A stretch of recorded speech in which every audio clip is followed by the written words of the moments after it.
Hi friends, welcome back to నిన్ను కోరిన కథలు. ప్లీజ్ ముందుగా వీడియోకి చిన్న లైక్ చేయండి. అలాగే కొత్త వాళ్ళు ఎవరైనా మన ఛానల్కి వస్తే ప్లీజ్ సబ్స్క్రైబ్ చేసుకోండి. ఈరోజు story attitude prince, episode number 3. ఇక లేట్ చేయకుండా కథలోకి వెళ్ళిపోదాం. ఇంకొక 70 సబ్స్క్రైబర్స్ కావాలి ఫ్రెండ్స్. ప్లీజ్ ఛానల్ని చూసి అలా వెళ్ళిపోకుండా ప్లీజ్ సబ్స్క్రైబ్ చేసుకోండి. మన ఛానల్స్లో అన్నీ మంచి మంచి స్టోరీసే వస్తాయని మీ అందరికీ తెలుసు. కొత్త వాళ్ళకైతే చెప్తున్నాను, ప్లీజ్ ఎవరైనా సబ్స్క్రైబ్ చేసుకోని వాళ్ళు ప్లీజ్ ఖచ్చితంగా సబ్స్క్రైబ్ చేసుకోండి. ఎందుకంటే ఇంకొన్ని సబ్స్క్రైబర్స్ అయితే ఛానల్ మానిటైజేషన్ వస్తుంది. ప్లీజ్ అందరు అర్థం చేసుకోండి. అలాగే ఇంకొక విషయం ఏంటంటే, నా ప్రేమ అనే స్టోరీ పెట్టండి అని అంటున్నారు వేరే ఛానల్లో. సో ఆ ఛానల్ నేమ్ ఇక్కడ నేను మెన్షన్ చేయలేను. సో నా ప్రేమ స్టోరీ పెట్టండి అంటున్నారు. నా సబ్స్క్రైబర్స్ అయితే ఆల్రెడీ అందరికీ తెలుసు ఆ ఛానల్ మానిటైజేషన్ పోయింది. అందుకని ఆ స్టోరీ అనేది నేను ఇంకా వేరే ఎక్కడ నేను అప్లోడ్ చేయకూడదు. ఒకవేళ ఛానల్ ఏదైనా డిలీట్ అయితే అది కొంచెం ఒక 6 months టైం తీసుకొని అప్పుడు అది రీఅప్లోడ్ చేయొచ్చు. కానీ ఇప్పుడు ఆల్రెడీ ఒక స్టోరీ అనేది ఆఫ్ ఉంది దాంట్లో. మరి అలాగే ఆఫ్ ఉంచేసి నేను వేరే ఛానల్లో పెడితే మళ్ళీ ఈ ఛానల్కి కూడా ప్రాబ్లం వస్తుంది. సో అందుకని నేను ఆ స్టోరీని మళ్ళీ దీంట్లో ఎక్కడ అప్లోడ్ చేయకూడదు. అందుకే అర్థం చేసుకోండి. అంటే కామెంట్ చేస్తున్నారు మళ్ళీ ఈ ఛానల్కి వచ్చి ఆ స్టోరీ పెట్టండి, ఎందుకు పెట్టట్లేదు అని. అందుకే ఈ ఛానల్ చూసిన వాళ్ళకి అందరికీ ఒక ఐడియా వస్తుందని చెప్తున్నాను. ఇక లేట్ చేయకుండా కథలోకి వెళ్ళిపోదాం. పుష్ప నవ్వుతూ, ఇప్పుడు చూడవే తమాషా, సీనియర్కి ఇలాంటి ట్రిక్లు చేసేవాళ్ళంటే పరమ అసహ్యం. ఇప్పుడు వీడి పని ఫినిష్ అని జానుతో మెల్లిగా అంది. హనీష్ యువన్ చేతిలో ఉన్నాడు. హనీష్ నోట్లో లాలీపాప్ ఉంది. కళ్ళెదురుగా ఉన్న యువన్నే చూస్తున్నాడు. అందరూ అంటే ఏమో అనుకున్నా, కానీ దగ్గర నుండి చూస్తే నిజంగానే మేల్ గాడ్లా ఉన్నాడు అని అనుకొని యువన్ చేతులపై నుండి లేచాడు. సారీ అని చెప్పి అక్కడి నుండి వెళ్ళిపోయాడు. యువన్ వెళ్తున్న హనీష్నే చూస్తున్నాడు. యువన్ అక్కడ నుండి క్యాంటీన్ వైపు వెళ్ళాడు. ఏంటే, ఏం జరగలేదు అని జాను అంది. అదేనే, సీనియర్కి ఇలాంటి ట్రిక్స్ అంటేనే చిరాకు. అలాంటిదేం పట్టించుకోకుండా వెళ్తున్నాడేంటి అని పుష్ప ఆశ్చర్యంగా చూస్తుంది. యువన్ ఎవరిని పట్టించుకునే స్థితిలో లేడు. ఎలా అయినా హ్యాకర్ని పట్టుకోవాలని క్యాంటీన్ వైపు వెళ్ళాడు. సీనియర్ ఇప్పటి వరకు ఇక్కడే ఉన్నట్టు ఉన్నాడు. రెడ్ డాట్ చూపెట్టింది, ఇప్పుడే మాయమైంది. యువన్ అటు ఇటు చూస్తున్నాడు. అందరూ నార్మల్గానే అనిపించారు. మేబీ నేనే రాంగ్గా చూశానేమో అని రోనిత్ అన్నాడు. యువన్ క్యాంటీన్ అంతా చూస్తున్నాడు. అక్కడ చైర్పై లాలీపాప్ ర్యాపర్ కనిపించింది. టేబుల్పై చేయి పెట్టి చూశాడు. అక్కడ హీట్గా ఉంది. ఇప్పుడే ఎవరో ఇక్కడ నుండి ఏదో ఎలక్ట్రానిక్ ఐటెం తీసుకెళ్ళినట్టుంది. అది ల్యాప్టాప్ అవ్వచ్చు, ఐప్యాడ్ అవ్వచ్చు. కాలేజ్కి ల్యాప్టాప్ తీసుకురావడం పాసిబుల్ కాదు. యువన్ కళ్ళు చుట్టుపక్కల ఉన్నాయి. లాలీపాప్ ర్యాపర్ చూసి ఏదో గుర్తుకొచ్చింది, కానీ తను కాదు అని అనుకున్నాడు. అంత గజిబిజిగా ఉంది సీనియర్. సెకండ్ ముందు కూడా రెడ్ డాట్ చూపెట్టింది. ఇప్పుడే ఎలా మాయమైంది అని రోనిత్ అయోమయంగా అన్నాడు. హనీష్ మళ్ళీ ఇంటర్నెట్ కేఫ్కి వెళ్ళాడు. కొంచెం సేపు టైం స్పెండ్ చేశాక గేమింగ్ కాంటెక్స్ట్ అని యాడ్ కనపడితే క్లిక్ చేశాడు. League of legend games contest గెలిచిన వాళ్ళకి 50,000 ప్రైజ్ మనీ అనుంది. అది చూడగానే హనీష్ కళ్ళు డైమండ్స్లా మెరిచాయి. కానీ ఇది 4v4 మ్యాచ్, ఇంకా 3 మెంబర్స్ కావాలి ఎలా అని ఆలోచిస్తున్నాడు. అప్పుడే గేమ్లో ఎవరో తనతో ఫైట్ చేస్తుండడం చూసి ఎదురుదాడి చేశాడు. పర్లేదు, ఇతనెవరో మంచి స్కిల్ ఉంది అని ఐడి చూశాడు. నీల్ కింగ్ అని ఉంది. ఈ మధ్య ఐడీలు అందరూ భలే పెడుతున్నారు, నాతో జాయిన్ అవుతాడేమో అడగాలి అని గేమ్లోనే మెసేజ్ బాక్స్ ఓపెన్ చేసి హాయ్ అని పెట్టాడు. వెంటనే hi Z, I'm your fan, మొన్న మీరు అడిగిన గేమ్ సూపర్ ఉంది, అప్పటి నుండి మీరే నా ఐడల్ అని పెట్టాడు. ఓకే, మరి ఈ ఐడల్తో కలిసి కాంటెక్స్ట్లో గేమ్ ఆడతావా అని హనీష్ మెసేజ్ పెట్టాడు. ఐడల్, మీతో కలిసి కాంటెస్ట్లో గేమా? తప్పకుండా ఆడతాను ఐడల్ అని పెట్టాడు. ఓకే, రేపు ఇంటర్నెట్ కేఫ్ దగ్గర కలుద్దాం, నీ నెంబర్ ఇవ్వు అని పెట్టాడు. ఇద్దరు నెంబర్స్ ఎక్స్చేంజ్ చేసుకున్నారు. అప్పుడే ఇంటర్నెట్ కేఫ్ ఓనర్ వచ్చి, తినడానికి ఏమైనా కావాలా బాబు అని అడిగాడు.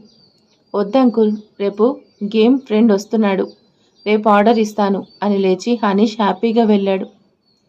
మరుసటి రోజు కాలేజ్లో వెనకాల కూర్చొని హనీష్ ఐప్యాడ్లో గేమ్ ఆడుతున్నాడు. మాధురి తననే చూస్తుంది. మాధురి చూసేది హనీష్ చూసి ఆడతావా అని పెదాలతో సౌండ్ రాకుండా అడిగాడు. నాతో. అది లీగ్ ఆఫ్ లెజెండ్స్ కదా, నాకు తెలుసు, అందులో నాకు ఐడి ఉంది అని ఒక పేపర్పై రాసి మాధురి చూపెట్టింది. అది చూసి హనీష్ కళ్ళు మళ్ళీ డైమండ్లా మెరిశాయి. నాతో కాంటాక్ట్స్లో పార్టిసిపేట్ చేస్తావా అని హనీష్ చీటీ రాసి చూపెట్టాడు. హనీష్ స్మైలింగ్ ఫేస్ని చూసి నో అని చెప్పలేక ఎస్ అని రాసింది. సూపర్, నీ ఫోన్ నెంబర్ ఇవ్వు అని రాశాడు. అప్పుడు ఇంగ్లీష్ టీచర్ జలజ వచ్చి ఏం జరుగుతుంది ఇక్కడ అని అడిగింది. అక్కడ నెంబర్ ఇవ్వు అని స్లిప్ తప్ప అన్ని స్లిప్స్ మాయమయ్యాయి. హనీష్ చేతిలో కూడా ఐప్యాడ్ బదులు ఇంగ్లీష్ బుక్ ఉంది. ఆ స్లిప్ చూసి ఇంగ్లీష్ టీచర్ షాక్ అయింది. పిల్లలు ఈ మధ్య మరీ ఫాస్ట్ అయ్యారు అని మనసులో అనుకొని, Madhuri concentrate on your studies, Hanish don't bother her అని చెప్పి వెళ్ళిపోయింది. అందరూ వీళ్ళ వైపు సర్ప్రైజింగ్గా చూశారు. హనీష్ మాధురి నెంబర్ అడగటం అందరికీ షాకింగ్గా అనిపించింది. అసలు ఏం జరిగిందో మాధురి ఎక్స్ప్లెయిన్ చేద్దామనుకుంటే హనీష్ వద్దని చెయ్యి ఊపాడు. చూడడానికి అస్సలు బాగోదు, ఆ ప్రిన్స్ తనని నెంబర్ అడగడం ఏంటి అని ఎవరో అన్నారు. కాలేజ్లో హనీష్కి ప్రిన్స్ అనే పేరు పెట్టారు కదా, నేను అదే ఆలోచిస్తున్నా అని ఇంకొకరు అన్నారు. చూడడానికి అమాయకురాల్లా ఉందా, కానీ ఎలా పడేసిందో చూడు, అమ్మో ఇలాంటి వాళ్ళని అస్సలు నమ్మకూడదు అని ఇంకొకరు అన్నారు. అవన్నీ విన్నా కూడా మాధురి పెద్దగా పట్టించుకోలేదు. ఎందుకు, హనీష్కి చూస్తే ఇష్టమే కానీ అది ప్రేమ కాదు, అదో రకమైన గౌరవం. ఇప్పటి వరకు అందరూ తన బాడీని చూసి లావుగా ఉన్నావు, ఎగతాళి చేసిన వారే, నవ్విన వారే కానీ పక్కన కూర్చున్న వాళ్ళు తనను చూసి జెన్యూన్ స్మైల్ ఇచ్చిన వాళ్ళు లేరు. హనీష్ కోసం ఏదైనా చెయ్యొచ్చు అని ఆ నిమిషం మాధురికి అనిపించింది. కాలేజ్ అయిపోయాక ఇద్దరు బయటకు వచ్చారు. నీ నెంబర్ ఇవ్వు, ఈవినింగ్ ఇంకొక గేమ్ ఫ్రెండ్ వస్తున్నాడు, అతన్ని కూడా కలిసి ప్లాన్ చేద్దాం అని హనీష్ అన్నాడు. నా దగ్గర ఫోన్ లేదు అని మాధురి తల కిందికేస్తూ చెప్పింది. మాధురి వాళ్ళు చాలా పూర్, కష్టపడి స్కాలర్షిప్తో కాలేజీలో జాయిన్ అయింది. ఓకే నో ప్రాబ్లం, నా నెంబర్ ఇస్తాను, ఒక మిస్ కాల్ ఇవ్వు, నేనే చేస్తాను, మనం ఇప్పుడు డైరెక్ట్గా కేఫ్కి వెళ్దాం అని అన్నాడు. నేనంత ఎక్స్పర్ట్ కాదు, నా వల్ల మీ గేమ్ చెడిపోతుందేమో అని మాధురి మెల్లిగా చెప్పింది. నో వర్రీస్, నేనున్నాగా, ఏమైనా ప్రాబ్లం ఉంటే నేను చూసుకుంటాను పదా అని అన్నాడు. హనీష్ అలా స్వీట్గా మాట్లాడుతుంటే మాధురికి గాల్లో తేలినట్టు అనిపించింది. అందరి కళ్ళు వీళ్ళపైనే ఉన్నాయి. హనీష్ మాధురి ఇద్దరూ కలిసి అక్కడి నుంచి వెళ్లారు. ఇంటర్నెట్ కేఫ్ ముందు క్యాబ్ ఆగింది. మన ఇంకో ఫ్రెండ్ ఎక్కడున్నాడో కనుక్కుందాం అని మెసేజ్ పెట్టాడు. అప్పుడే కార్ దిగి ఒక అతను బయటకు వచ్చాడు. పొడుగు లేడు, పొట్టిగా లేడు, నార్మల్ హైట్ ఉన్నాడు. రింగు రింగుల జుట్టు, చూడ్డానికి చాలా క్లాస్గా ఉన్నాడు. చెవిలో ఇయర్ మిషన్ ఉంది. చిన్నప్పటి నుండి నీల్కి ఒక ఇయర్ ప్రాబ్లం ఉంది. మిషన్ ఉంటేనే తనకు వినపడుతుంది, లేకపోతే వినపడడం చాలా కష్టం. ఐడల్ మీరెక్కడా అని తను కూడా మెసేజ్ కేఫ్ ముందే, నేను, నాతో ఇంకో అమ్మాయి కూడా ఉంది అని మెసేజ్ పెట్టి ఎదురుగా చూశాడు. కార్ ముందు నీళ్ళున్నాడు. నీ స్ట్రైట్గా ఉన్నాం చూడు అని మళ్ళీ నీల్ తల ఎత్తి చూసి పరిగెత్తుకుంటూ వచ్చాడు. ఐడల్, ఐడల్, మీరు రియల్గా ఇంత స్మార్ట్గా ఉంటారనుకోలేదు అని చిన్నపిల్లాడిలా నవ్వుతూ అన్నాడు. నీల్ని చూడగానే హనీష్కి మాధురికి చిన్నపిల్లాడిలానే అనిపించాడు. నీ గేమ్ ఐడి చూసి నిజంగా కింగ్లా ఉంటావనుకున్నా కానీ బేబీలా ఉంటావని అనుకోలేదు అని హనీష్ నవ్వుతూ అన్నాడు. ఐడల్, మీరు నన్ను ఆట పట్టిస్తున్నారా అని మొహం క్యూట్గా అలిగినట్టుగా పెట్టాడు. Madhuri, he is Neel king, Neel baby, తను మన ఇంకో పార్ట్నర్ అని హనీష్ పరిచయం చేశాడు. మాధురి షాక్ అయింది. తను గేమ్ ఆడుతుంది. ఫేమస్ గేమ్ ఐడీలు తనకి కొన్ని తెలుసు. నీల్ కింగ్ ఐడి గేమ్ ఇది వరకు చూసింది. తన గేమ్ స్టైల్ చూసి అమ్మాయిలతో ఎంత ఫ్లర్ట్ చేస్తాడో అనుకుంది, కానీ నిజం తన కళ్ళ ముందే ఉంది. Hi, I'm Neel. నీల్ సిగ్గుపడుతూ షేక్ హ్యాండ్ ఇచ్చాడు. హాయ్, ఐఎమ్ మాధురి అని చెప్పింది. ప్రిన్స్, మీ గేమ్ ఐడి ఏంటి అని మాధురి అడిగింది. ఓ, ఇప్పటి వరకు నేను చెప్పలేదు కదా. నేమ్ హనీష్, ఐడి జెడ్ అని షేక్ హ్యాండ్ ఇచ్చాడు. మాధురి ఈసారి ఇంకో షాక్ అయింది. గేమ్ ఇండస్ట్రీని షేక్ చేసిన జెడ్, ప్రిన్సా, don't Zed book by its cover అని ఊరికే అనలేదు అని అనుకుంది. లోపలికి వెళ్దాం అని హనీష్ అనడంతో ఈ లోకంలోకి వచ్చింది. ముగ్గురు లోపలికి వెళ్లారు. ఐడల్ ఇంకొకరు కావాలి కదా అని నీల్ అన్నాడు. నేను జాయిన్ అవ్వనా అని లోకేష్ ఇంటర్నెట్ కేఫ్ ఓనర్ వచ్చి అడిగాడు. ష్యూర్ అని హనీష్ మెరిసే కళ్ళతో అన్నాడు. ఇక్కడ ఆడడానికి వచ్చినప్పుడే ఓనర్కి కూడా గేమ్ వచ్చు అని హనీష్కి అర్థమైంది. అందుకే కావాలని మీటింగ్ ఇక్కడ ఏర్పాటు చేశాడు. నలుగురు కలిసి సీరియస్గా ఆడారు. అందరిలో నెగిటివ్ పాయింట్లు, పాజిటివ్ పాయింట్లు హనీష్కి అర్థమయ్యాయి. అంకుల్, మీరు కూడా మాతో కాంటెస్ట్లో పార్టిసిపేట్ చేస్తారా అని హనీష్ అడిగాడు. లోకేష్ కొంచెంసేపు ఆలోచించి సరే అని అన్నాడు. గ్రేట్, కాంటెస్ట్కి ఇంకో 1 మంత్ ఉంది. అప్పటి వరకు అందరం బాగా ప్రాక్టీస్ చేద్దాం. తప్పకుండా మనమే గెలుస్తాం అని హనీష్ అన్నాడు. ఇప్పటి వరకు మాధురికి ఏదైనా గెలవాలి, సాధించాలని ఎప్పుడూ అనిపించలేదు. కానీ హనీష్ మాట్లాడుతుంటే తను ఏదో సాధించాలనే పట్టుదల పెరిగింది. లోకేష్కి గేమ్స్ అంటే ఇంట్రెస్ట్, ఆడాలని, పోటీ చేయాలని ఇదివరకు అనుకున్నాడు. కానీ తనకున్న ఫైనాన్షియల్ సిచ్యువేషన్స్ వల్ల ఆడలేకపోయాడు. అందుకే ఈ కేఫ్ పెట్టి అందరూ ఆడుతుంటే చూసి ఆనందిస్తున్నాడు. ఫస్ట్ టైం అనీష్ కేఫ్కి వచ్చి ఆడినప్పుడే తనలో మళ్ళీ ఆడాలి అనే ఫైర్ కలిగింది. ఇప్పుడు ఎలా అయినా ఆడి గెలవాలి అని పట్టుదల పెరిగింది.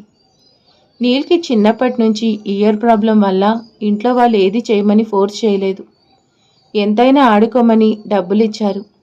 ఇది సాధించాలని ఎప్పుడూ ఒత్తిడి తీసుకురాలేదు. కానీ నీల్కి తను ఎవరి హెల్ప్ లేకుండా ఏదైనా సాధించాలనే కోరిక ఎప్పటి నుండో ఉంది. హనీష్ మాటలకి ఇప్పుడు అది ఇంకా బలపడింది. అందరూ బాయ్ చెప్పి ఎవరింటికి వాళ్ళు వెళ్ళారు. యువన్ సిస్టమ్ ముందు కూర్చొని ఏదో చేస్తున్నాడు. సీనియర్, ఆ హ్యాకర్ ఎవరో కనుక్కోలేకపోయాను అని చెప్పాడు. లీవ్ ఇట్ అని యువన్ సీరియస్గా అన్నాడు. సీనియర్, మీరు గేమ్తో ఆడుతున్నారా? ఎవరితో ఆడుతున్నారు అని చూస్తే జెడ్ అని ఉంది. పోటాపోటీగా ఇద్దరు ఆడుతున్నారు. యువన్ గేమింగ్లో ఎక్స్పర్ట్. నా హనీష్ ఓడిపోయాడు. హనీష్ వెంటనే హూ ఆర్ యూ అని మెసేజ్ పెట్టాడు. ఇట్స్ మీ అని యువన్ మెసేజ్ పెట్టాడు. మొన్న సేమ్ మెసేజ్ వస్తే నేను I don't know who are you అని మెసేజ్ పెట్టి డీక్లైన్ చేశాను కదా, అందుకే గేమ్లో నన్ను ఓడించి మరి తనెవరో తెలుసుకునేలా చేశాడా? కూల్. ఇలాంటి ఎక్స్పర్ట్తో పరిచయం ఉంటే ఫ్యూచర్లో నాకే మంచిది అని అనుకున్నాడు. రిప్లై కోసం యువన్ ఈగర్లీ వెయిట్ చేస్తున్నాడు. సీనియర్, ఎవరి కోసం ఇంతలా వెయిట్ చేయలేదు. You must be god bro అని రోనిత్ అనుకున్నాడు. మీటప్ అని హనీష్ మెసేజ్ పెట్టాడు. Where? Number 1 degree college. Time evening 6. Okay. Senior, జెడ్ని కలుస్తున్నారా? ఒప్పుకున్నాడా కలవడానికి అని రోనిత్ అడిగాడు. యువన్ సీరియస్గా రోనిత్ని చూశాడు. ఓకే సీనియర్, నేను ఇంటికి వెళ్తున్నానిక అని అక్కడి నుండి తప్పించుకున్నాడు. Zed, who are you? Let's see అని యువన్ అనుకున్నాడు.